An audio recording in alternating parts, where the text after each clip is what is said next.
Wow, napaka-delicious ng ating ulam. Tinula nga tuna. Yan, oh. Ang sarap nito. Abangan ang ating video hanggang dulo, mga kabay.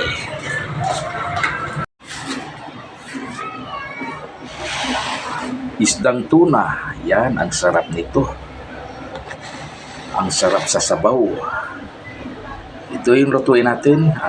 Lagyan natin ng gulay na pitsay. Yan. Yan, para masimulan natin ang pagluto. Hugasan mo natin para masimulan ang ating ginagawa. Nagsimula na tayong magluto sa ating ulam, sa ating tinola. Yan o, ang daming sabaw. Sinadya ko pagdami ng sabaw kasi yan ang request nila. May mahilig sa sabaw.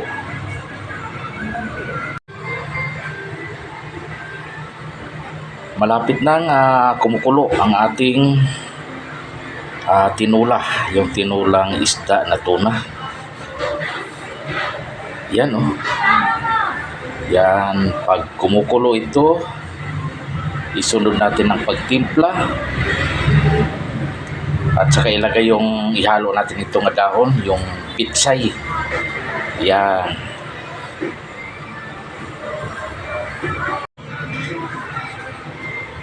Tikman na lang natin, mga kabay, kung tama sa timpla ang ating tinula. Lalagyan na ito ng panimpla, mga kabay.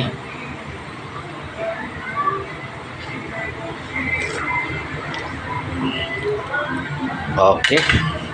Tama lang, mga kabay. Ilagay natin yung ating dahon, yung pitsay. Ayan.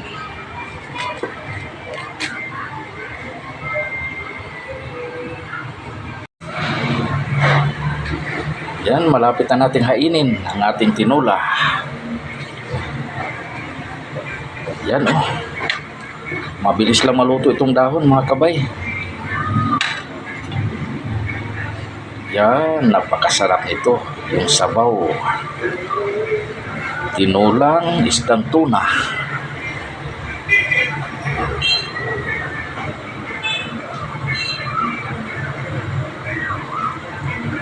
Yan, luto na ang ating tinulang at tuna. Yan oh. Handa na ito sa paghain natin para makain ang lahat. Yan. Ang sarap nito. Yan oh. Amoy pa lang, ulam na, mga kabay. Yan. Ang sarap nito, mga kabay.